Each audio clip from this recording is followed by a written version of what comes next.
My name is Joanne Pruitt. I'm 63 years old, and I spent 31 years as a registered nurse at Mercy General Hospital in Cincinnati. I know what it looks like when someone is in pain and trying not to show it.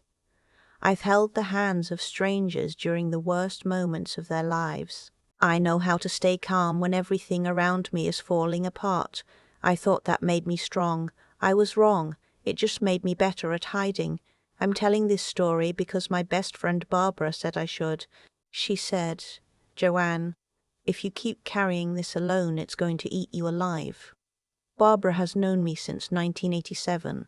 She was my maid of honor. She watched my marriage fall apart, watched me raise my son by myself, watched me work double shifts for years so he could have the childhood I'd planned for him before his father decided he didn't want to be part of it anymore. She was the one sitting with me in the parking lot of a CVS when I opened the letter. But I'm getting ahead of myself. My son's name is Marcus. He came into this world on a Tuesday in October, and I remember thinking, looking at him in that hospital bassinet, I was a nurse and I still cried like I'd never seen a newborn before, that there was nothing I wouldn't do for this child. Nothing. That's not just something mothers say. There's a contract you sign with yourself the moment they put that baby in your arms, and you spend the rest of your life honoring it. His father left when Marcus was 4. No dramatic scene, no big argument. He just started being somewhere else more than he was home, and then one day he was somewhere else permanently. I filed the paperwork, I sold the house we couldn't afford on one income, and I moved Marcus and me into a 2-bedroom apartment on Cypress Street. I worked nights sometimes so I could be home when he got off the school bus. I packed his lunches. I went to every single parent-teacher conference, every baseball game, every school play, even when he had 3 lines and one of them was wrong. I was his mother. That was my whole identity for a long time, and I was fine with that. Marcus was a good kid. Quiet, thoughtful, a little serious for his age. His teachers always said he was mature. He got into Ohio State on a partial scholarship, and I covered the rest, about $14,000 over 4 years, which I managed by picking up extra shifts and not taking a vacation for 3 years straight. I didn't tell him how tight it was. I didn't want him worried about money when he should have been focused on school. He graduated with a degree in business administration. I took 1,000 pictures. I framed his diploma and hung it in my living room right next to his 5th grade spelling bee certificate, because as far as I was concerned, they were equally important. He met Trina the summer after graduation. She was from a family in Columbus, 2 parents, big house, the kind of upbringing that produces people who assume the world will arrange itself around their convenience. I want to be fair here. When I first met her, I thought she was confident and smart. She had opinions, she spoke clearly. I respected that. What I didn't understand yet was the difference between confidence and entitlement. I learned it slowly over years. The way you learn something is wrong with the foundation, not all at once, but in small cracks that you keep telling yourself are nothing. Marcus proposed to her 14 months after they met. He called me the night before and said, "Mom, I'm going to ask Trina tomorrow. I just wanted you to know first." That meant something to me. I told him I was happy for him. I was. The wedding was 2 years later. It was held at a venue outside Columbus, a barn-style event space that cost, and I know this because I helped pay for it, close to $22,000. Trina's parents contributed $8,000. I contributed $14,000. I had that money in a savings account I'd been building slowly for years. A little cushion I told myself was for emergencies. When Marcus sat across from me at my kitchen table and said the venue deposit was due and they were coming up short, I wrote the check without hesitating. He was my son. It was his wedding. I told myself it was a gift. That was the first time. The second time came about 8 months later. They had moved into an apartment in Columbus, and Marcus had taken a sales job that wasn't paying what he'd hoped. Trina was working at a marketing firm, but she'd just told him she was pregnant, and they had been looking at buying a house instead of renting because, this is a direct quote from my son, Trina doesn't want to raise a baby in an apartment. He asked me if I could help with the down payment. They'd found a house in a nice suburb, $287,000, and they needed $18,000 to cover the down payment and closing costs. I want to tell you I asked questions. I want to tell you I said, let me think about it, the way Barbara always told me I should. I didn't. I said, let me see what I can do. I liquidated part of an IRA account, paid the early withdrawal penalty, handed him the money. He said, Mom, I'll pay you back, I promise, as soon as things stabilize. I said, I know you will. I believed him. My granddaughter was born that March. Her name is Chloe. From the moment I held her, I understood all over again why I'd done everything I'd done. She had Marcus's eyes and his same serious little expression, like she was already thinking things over carefully. I drove to Columbus every other weekend to see her. I brought food, I babysat, I was there. Trina was polite with me. Cordial is the right word. She thanked me for things, but always in the way you thank a service provider, efficient, brief, no warmth underneath it. I noticed, but I told myself she was tired. New baby, new house, new job. I gave her the benefit of the doubt. I gave her years of the benefit of the doubt. Marcus called me about 2 years after Chloe was born. He said he and Trina had been thinking about opening a business. She had an idea for a boutique event planning company, and they'd done the research, written the business plan, and they were excited.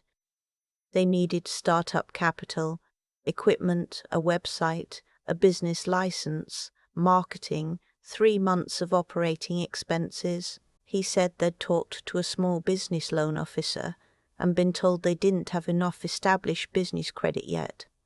He asked if I could loan them $35,000. I remember sitting at my kitchen table and doing the math in my head. The wedding money, the house money, now this.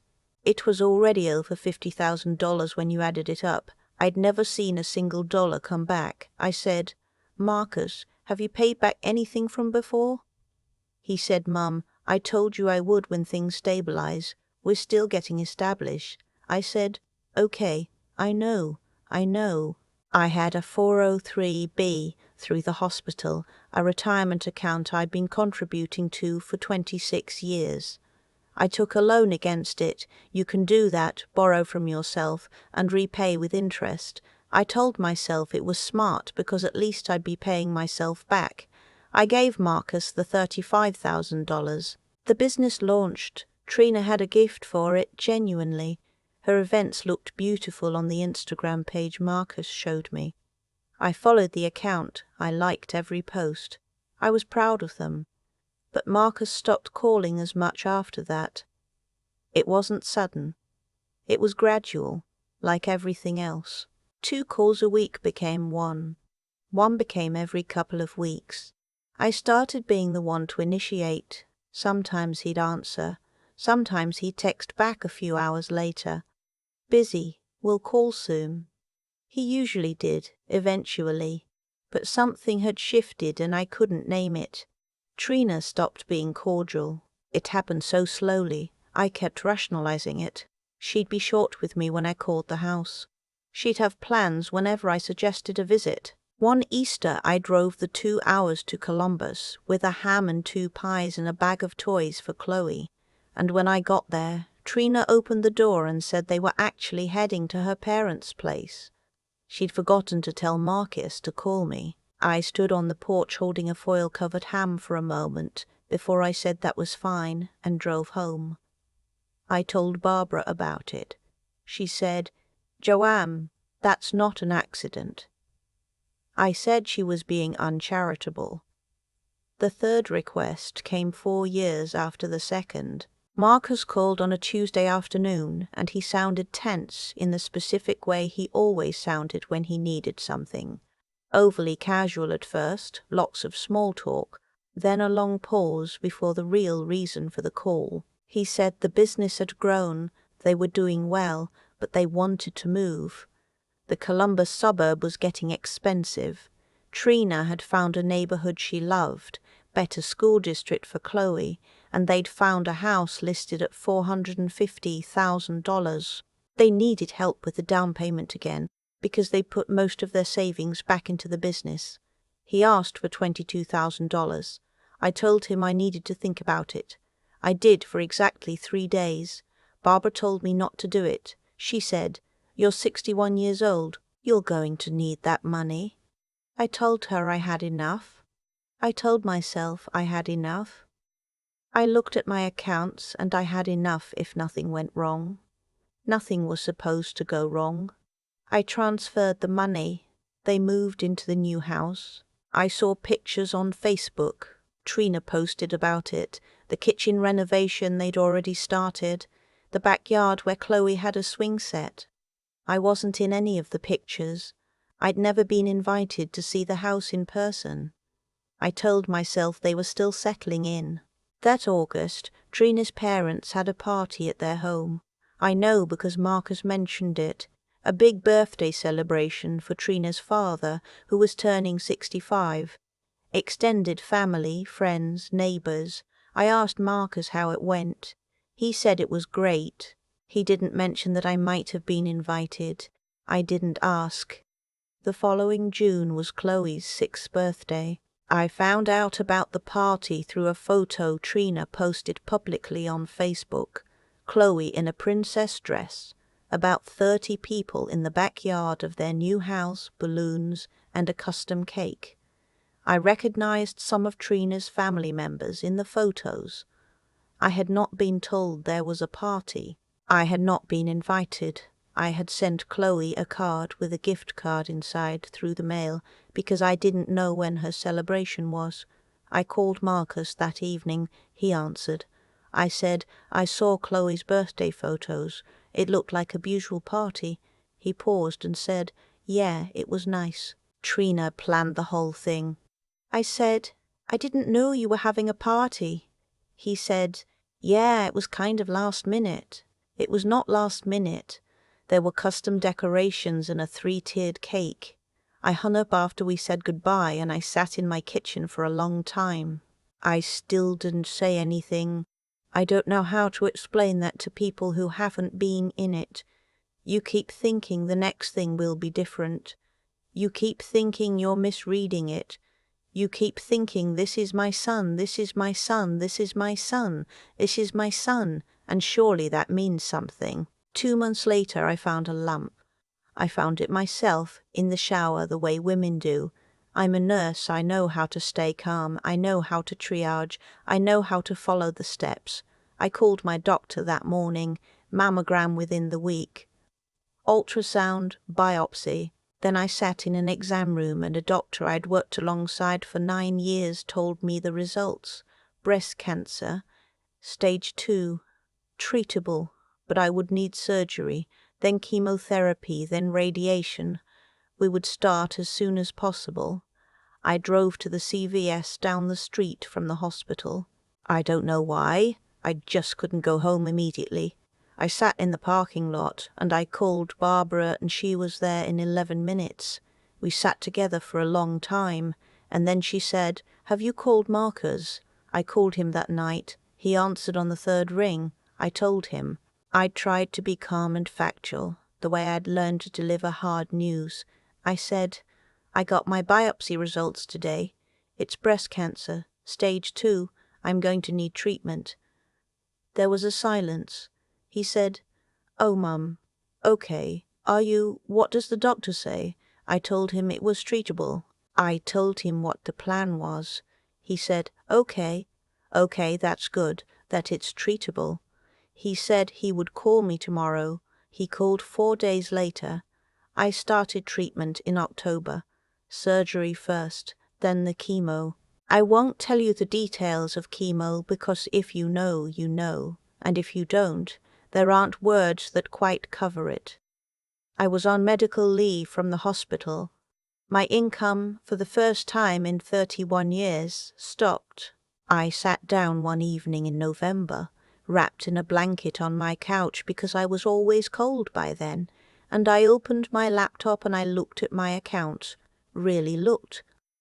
I had $11,400 in checking. My 403B had a loan balance and checking. My 403B had a loan balance against it that I was now behind on because of the medical leave. My savings account, the one I'd rebuilt slowly over years, had $6,200. Social Security wouldn't come until 67 at full benefit. I'd given Marcus and Trina $71,000 over 7 years, not counting the wedding, not counting the 100 small things, groceries I'd brought, the car repair I'd covered when Marcus's transmission went, the plane tickets I'd bought when they said they wanted to visit but couldn't afford the flights. When I added those in, it was closer to $82,000. Not $1 had ever come back. I sat there with my laptop on my blanket and I understood, for the first time with full clarity, that I had given away my emergency fund. I had given away my cushion. I had given away the money that was supposed to exist for exactly this moment, for the moment when everything went wrong at once and I needed to be able to survive it. I thought about calling Marcus. I called Barbara instead. She came over with soup and she sat with me and I cried in a way I hadn't cried since Marcus's father left. The kind of crying that doesn't have any dignity in it. And when I was done, Barbara said very quietly, "Joanne, you have to ask him." I wrote Marcus an email. I know that sounds formal, but I needed to be able to say exactly what I needed to say without losing my composure. I explained my situation, the medical leave, the income gap, the accounts. I told him I needed help, not forever, just through treatment. I asked if he and Trina could repay some portion of what I'd loaned them, or help with my bills for a few months. He responded 3 days later. The email was short. He said he was sorry I was going through this. He said the business had had a hard quarter. He said they had Chloe's school expenses and the new house, and it wasn't a good time. He said he hoped I would feel better soon. That was it. No phone call. No offer to come see me. No let me talk to Trina and figure something out. I read it 4 times. I want to tell you I did something dramatic after that. I didn't. I closed the laptop. I watched an old episode of something on television that I couldn't tell you the name of now, and I went to bed. I was too tired for drama.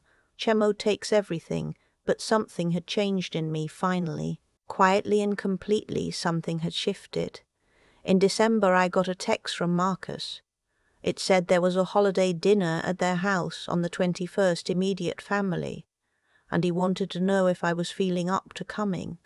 I noticed it was a text, not a call. I noticed the phrasing, immediate family, without clarifying whether that meant I was included. I replied and said yes, I would come if I felt well enough. And what should I bring?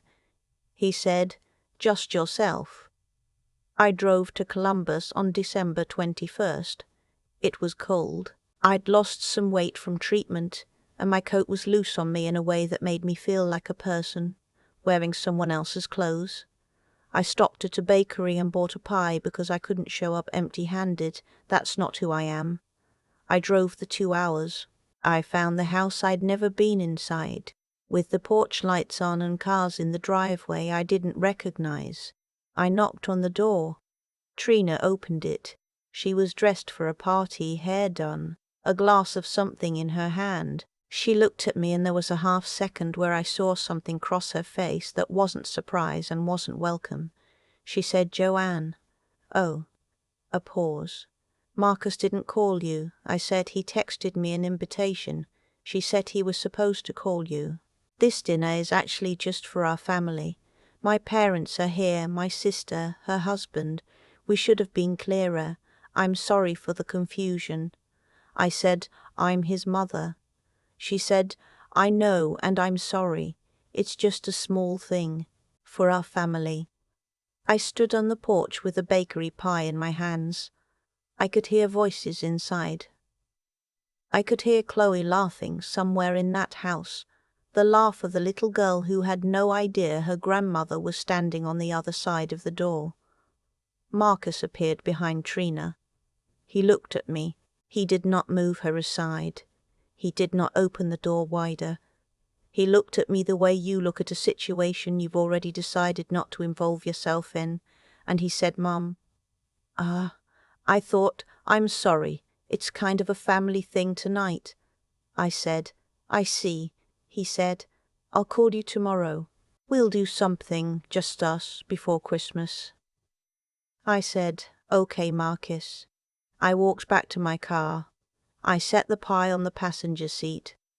I drove out of the neighborhood, and I pulled into a gas station 2 miles away, and I sat there for a long time. He didn't call the next day. He didn't call Christmas Eve or Christmas Day either. I spent Christmas with Barbara and her family, who had been inviting me for years, and I'd always had somewhere else to be. This year I didn't. Her kids are loud and funny, and they made me eat too much, and nobody once made me feel like I was in the wrong place. The week after Christmas I called Marcus. He answered. I said, "I need to talk to you about some things." He said, "Okay." I told him as plainly as I could what my financial situation was. I told him the total $71,000 over 7 years, not counting the wedding, not counting everything else. I told him about the retirement account loan I was behind on. I told him that I was sitting in an apartment I might not be able to keep on the income I'd have when my short-term disability ran out. He said, "Mum, I told you it's not a good time for us right now." I said, "Marcus, when will it be a good time? Because I've been waiting 7 years. He said, "I don't know what you want me to say." I said, "I want you to say you're going to pay me back, even a little, even something." He was quiet for a long time. Then he said, "We don't have it, Mum." I said, "Okay." And then I said the thing I'd been rehearsing for 2 weeks, quietly, in my own kitchen, the way I used to rehearse difficult conversations before hard shifts. "I'm going to stop the automatic transfer I set up for your business loan, and I won't be available for financial help going forward. I need to take care of myself now." He said, "What automatic transfer?" I said, "I set up a recurring transfer 3 years ago to help cover your business overhead when you said you were having cash flow issues. $200 a month. I've been doing that quietly this whole time." I had never mentioned it because it seemed small, and I didn't want to make him feel bad. It had been small. It added up. He went quiet again. Then, "Mum, that's okay. I understand." He didn't argue. I don't know if that made it better or worse. January was hard. February was harder. Chemo has a cumulative effect that nobody quite prepares you for, but I got through it. Barbara brought groceries twice a week. My co-workers at the hospital organized a meal train that I did not ask for and cried when I found out about. My neighbor Helen, who I'd maybe spoken to 6 times in 4 years, started leaving coffee on my porch on mornings she knew I had early appointments. People I hadn't thought to count were counting me. Marcus texted in February. He said he'd been thinking and he wanted to apologize for the dinner situation. He said Trina and he had talked and there had been some miscommunication. I read the word miscommunication, and I set my phone down on the table and I looked at it for a while. I texted back, "Thank you for saying that." I didn't say I accepted the apology. I didn't say I was fine. I said thank you, because I was raised to be polite, and because I meant it. I did appreciate that he'd said something, however small and however late. In March, my oncologist told me the treatment was working, not done, not clear, but working. I cried in her office and she handed me tissues with the practiced ease of someone who has learned to keep them in reach. I called Barbara from the parking lot. I didn't call Marcus. I told myself it was because I didn't want to get his hopes up before we knew more. That was partly true. Spring came. I finished radiation in May. I had a follow-up scan in June that came back clear enough for my oncologist to use the word remission with a cautious smile. I went back to work part-time in July. My supervisor, a woman named Connie who I'd worked with for 15 years, hugged me in the hallway on my first day back and said, "We missed you around here." And I almost lost it right there in the nurses' station. I was rebuilding, slowly, carefully, like someone who has learned not to build on ground they haven't tested. Marcus called in August. He said Chloe was starting first grade, and she'd been asking about me, and would I want to come see her school supply shopping. Trina, he said, thought it would be nice. I said I'd think about it. I talked to Barbara about it, she said. What do you want, Joanne? Not what does Marcus want or what should you do? What do you want? I want my granddaughter to know me. That's what I want. I want Chloe to have a grandmother who shows up, because I know what it's like to raise a child without a full set of people in their corner. I don't want her to pay for what her parents did, but I also know now what I didn't know 7 years ago, or maybe I knew and kept telling myself it wasn't true. I cannot love people into treating me right. I cannot fund my way into being included. I cannot make myself small enough to be unproblematic. I cannot make myself generous enough to be irreplaceable. Some doors stay closed no matter how many times you stand on the porch with a pie. What I can do is decide what I'm willing to carry and what I'm putting down. I went to the school supply shopping. I held Chloe's hand in the Target aisle while she deliberated very seriously between 2 different pencil cases. She chose the one with the llamas on it. I agreed it was the right call. Trina was there. She was civil. We didn't talk about December. We didn't talk about the $71,000. We talked about Chloe's class and her teacher and where they were thinking of going for fall break. I don't know what the future looks like. I don't know if Marcus and I will find our way back to something real, or whether what we had was always more complicated than I let myself see. I don't know if Trina and I will ever be in the same room without that December porch between us. What I know is this. I am 63 years old and I survived 31 years of night shifts in a divorce and raising a son, alone and cancer. I have Barbara, and I have Helen's coffee on the porch, and I have a granddaughter who takes pencil case decisions very seriously. I know how to do more with less. I've been doing it my whole life. What I won't do anymore is apologize for needing to be enough. For myself first, for everyone else after. I am a mother. I am also a person. It took me a long time to understand those aren't competing things. I've thought a lot about what happened over those 7 years, not obsessively. I don't have the energy for that anymore, and honestly, chemo has a way of reorganizing your priorities very fast. But I've thought about it clearly, in the way you think about things when you finally stop defending yourself to yourself. Here's what I know. Nothing that happened was accidental. Not the way Marcus stopped calling. Not the way Trina got colder 1 degree at a time. So slowly I kept finding reasons to explain it away. Not the way every request came after a period of warmth.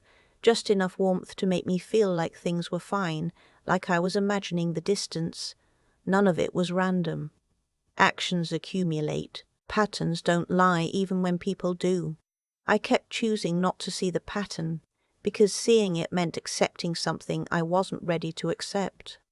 That the relationship I thought I had with my son was not the relationship that actually existed.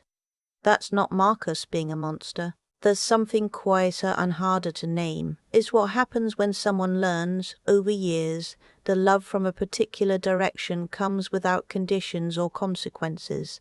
I taught him that. Every time I said yes when I should have said let me think about it. Every time I told myself that asking for repayment would damage something fragile. Every time I stood in my kitchen and transferred money I needed and told myself it was fine because he was my son, and that's what mothers do. I was confusing sacrifice with love. They can look identical from the inside. The difference is that real love, the kind that builds something lasting, has to flow in both directions eventually, or it stops being love and becomes something else. It becomes a habit. It becomes an assumption. It becomes a grown man standing in a doorway while his wife turns his mother away and not moving. What I want anyone to take from my story is not that children are ungrateful, or that marriage ruins relationships, or that you should protect your money at all costs. That's too simple, and it's not what I believe. What I believe is this: you cannot give from a place of fear and call it generosity. I gave because I was afraid that if I didn't, I would lose him, and I lost him anyway in the ways that mattered, while I still had a full savings account and the energy to fight for it. The version of strength I want to carry forward is not the strength of someone who never gets hurt. It's the strength of someone who gets hurt, sits with it honestly, and decides what to do next with their eyes open. I went to that Target with Chloe. I held her hand in the school supply aisle. I let her take as long as she needed with the pencil cases. That was a choice I made for myself as much as for her, because I am still here. I am still her grandmother. I am still the woman who worked 31 years of night shifts and raised a son alone and got through treatment and walked back through her own front door. Nobody gets to take that from me, not even the people I love most, especially not them.